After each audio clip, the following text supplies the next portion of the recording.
Hello and welcome to me. This is story time with Yvie Jones. You know, all I do is tell stories. I'm in Wurundjeri country recording from Naarm. 2 Girls, 1 Pod. It's my solo ep. Do you love it? I had a few of you tell me where you were listening. Thank you. And what land you were on. Thank you. I've had a viewer question this week asking me to go back to my Gogglebox days. Well, can do, Amy, and tell you what I'm watching. So I'm going to do that. You know, maths has just started again. I'm into it, clearly, because it's maths. It's not going to disappoint. Someone's already left, but they've shown him in the package of what's to come, like, you know, right on the first episode, right at the very beginning, they show the season. He's in it. So does he come back? Ooh, only time can tell. I'm loving Lucinda, and she's the spiritual lady from Byron, and everyone is tweeting about her and just like, she's a producer's dream because she's so vocal and she's so descriptive. What scares you about relationships? The shitter. Like, we've got to share a toilet. And she's just up for anything. So every producer on TV shows, radio shows, podcasts are just like, the more you can give us, the better. And, you know, there's also a guy called Collins. He's just got a loop of script in his head. And when he freaks out, he just goes to his script, which the producer, you can see, is just pulling their hair out going, we need you to be vulnerable. And he's just like, what a day. So that happened. But Lucinda, I've realised I can do her really, really well. And she's just this magnificent person from Byron who's embodying all this enlightenment, and she's just open to receiving everything that comes from the universe in such a beautiful way. I think it's delicious. I think it's yummy. Anyway, she must be protected at all costs. So even though I can do her perfectly, doesn't mean I'm dissing her.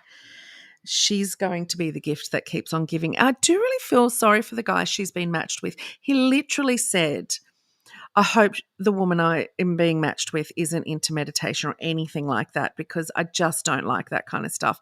You know, they really do set these poor people up. Yay for us. At this point in time, and I said it last year, at this point in time, we're up to about the 800th series of this show. So if you've watched it and you're applying for this show and you get exploited, no, there's no sorry for me. Don't go on this show if you don't want to be fucking exploited or edited. Just know, if you're going on this show to find real love, you are on a wrong show.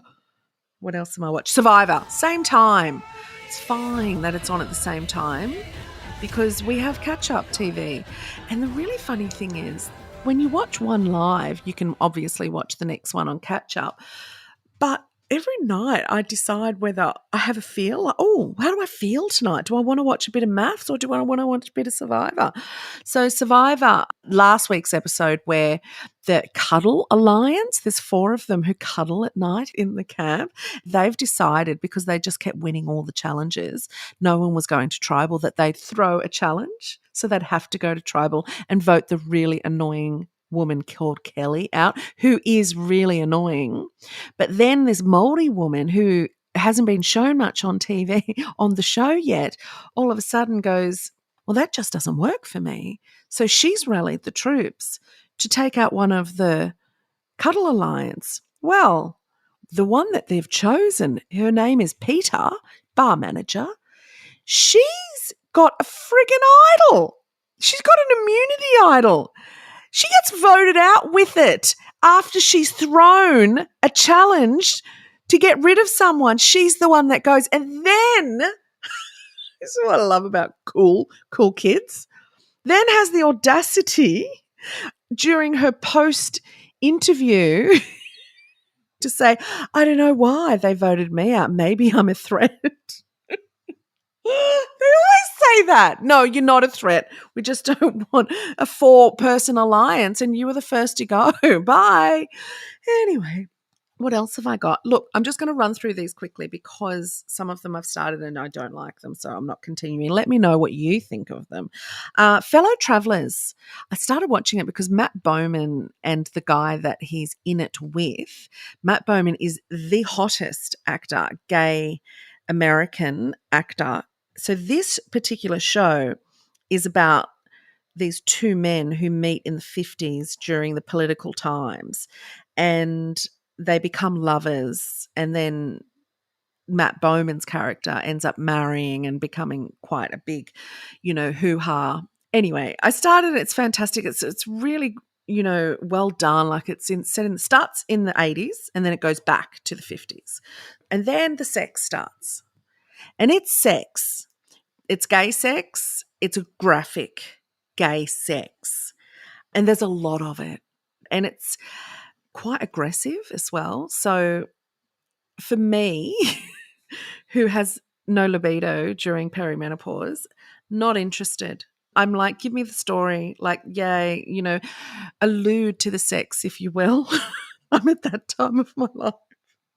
I imagine this show is very, very popular with many, many people. It's not me. It's not for me. I'm just like, ooh, ow, that's a lot of slapping. There's a lot of slapping, sounds and actual slapping. The lead character is not a likable person, so I'm letting that one go.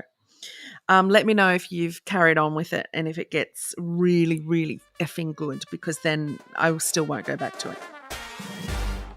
There's a movie with Jacob Elordi, who is, the man of the hour right now, Australia's Jacob Elordi from Euphoria and Saltburn.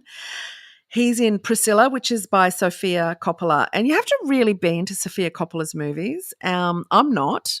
I did really love The Virgin Suicides. That was, I think, one of her first, if not her first movie. A really good movie, but not for everyone. Her movies are not for everyone. This movie is not for me either. And you know what? I don't know why I started it, because Elvis is in at the moment, as is Jacob Elordi. So, of course, everyone's going to give it a go. I think a lot of young girls are going to really watch this movie and get into it because of him and maybe the story. But I dislike anything to do with Elvis. I think it is the most... Elvis has been in my life for all of my life, and I just don't care. I don't care about Elvis. I don't care about how he met his child bride. It's hideous. I don't want to see it play out on screen. I mean, I do like the fact that Sophia focuses on that part, that she's so young, and only a woman would do that, make a movie that really makes the point. Priscilla Presley is one of the producers of the show and consultant on the show, on the movie. So, you are getting the truth. But Priscilla, the character in the movie, is not likable. She's really boring. So I stopped watching that and went, I don't like Elvis. What am I doing?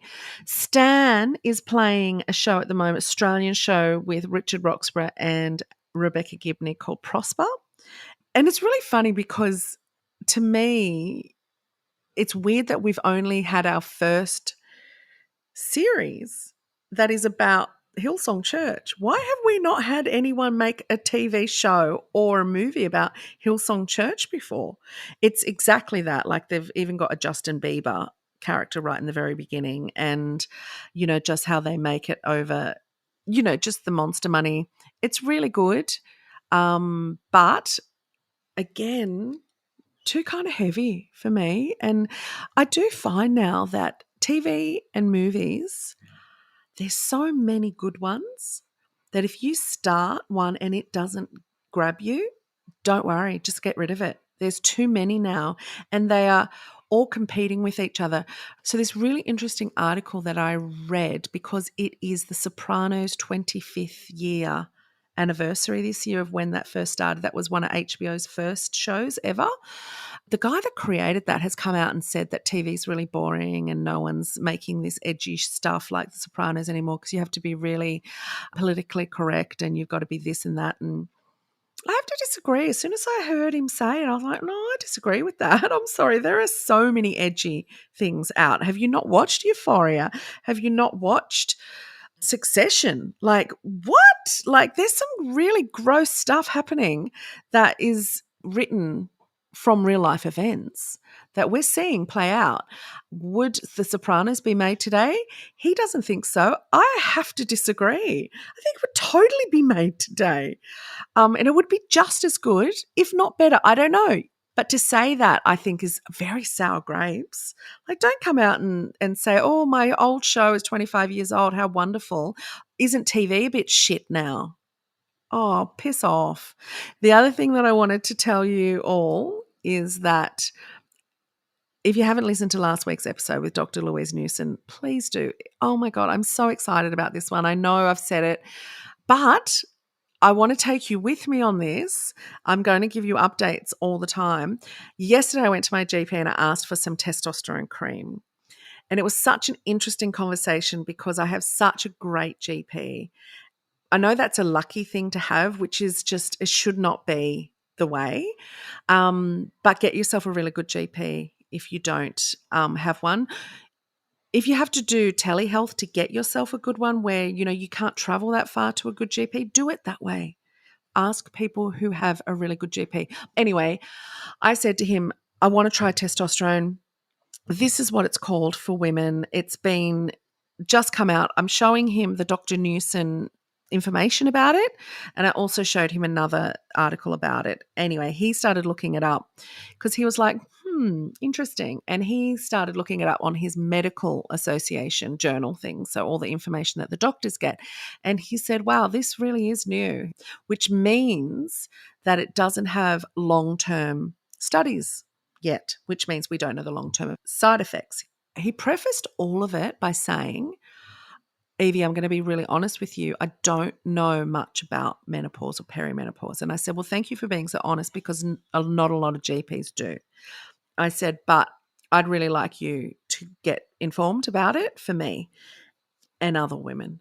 And he's just such a positive GP. And, you know, Dr. Newson said, if you present something to your doctor, research that you found, and they don't take it well, you don't have a good GP because that's their ego saying, you think you know more than me, and it shouldn't be that way. If you say, I know how busy you are, so I found something, can you look at it for me with your medical brain and eyes? And he does that. Dr. Chen does it. I just call him Marcus because, you know, we're all people. He looked at it and he said, you know what, this actually looks really good because the symptoms for low testosterone in women are fatigue, tick, low libido, tick, pain, tick, and strength, gone, weakness, tick. So I have all those, and testosterone in really low levels in a cream in women, it can make all the difference. And that's what Dr. Louise was telling me. She's been trying it and it's making all the difference. So I'm going to take you. Oh, that's then what my doctor said. He goes, Yvie, I'm kind of excited to start this with you. You're going to be kind of trialing this. I said, well, sadly, yeah, it should have been around and being used for a lot longer, but I'm fine with trialing stuff because, as you know, hormones, if they don't work, I know this now, we all know this now, they don't work, they leave your body within 24 hours. So bring it. So hopefully you will start seeing a hairy acne, no fatigue. I don't think I'm going to get hair or acne, to be honest.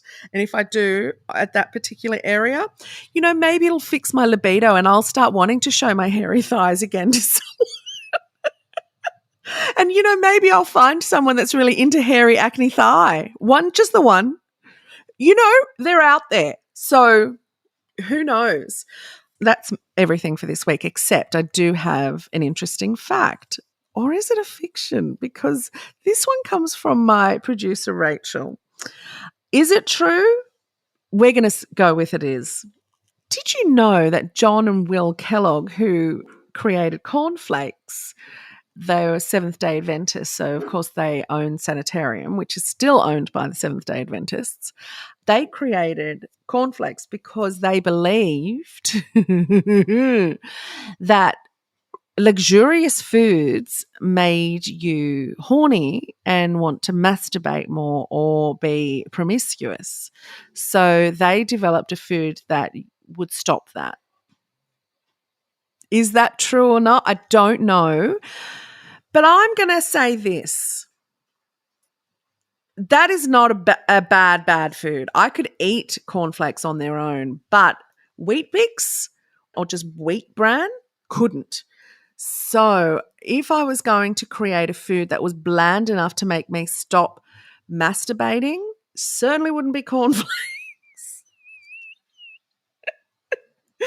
Oh, it would, if I had a food that bland, it would make me want to do more spicy things, if you know what I'm talking about. So is it true? I don't know. Let's say it is. Because, cornflakes been around for a long time. I think they're going to be just fine. Hey, you dogs. I've got 5 dogs at the moment. 5. I'll tell you more about that next week.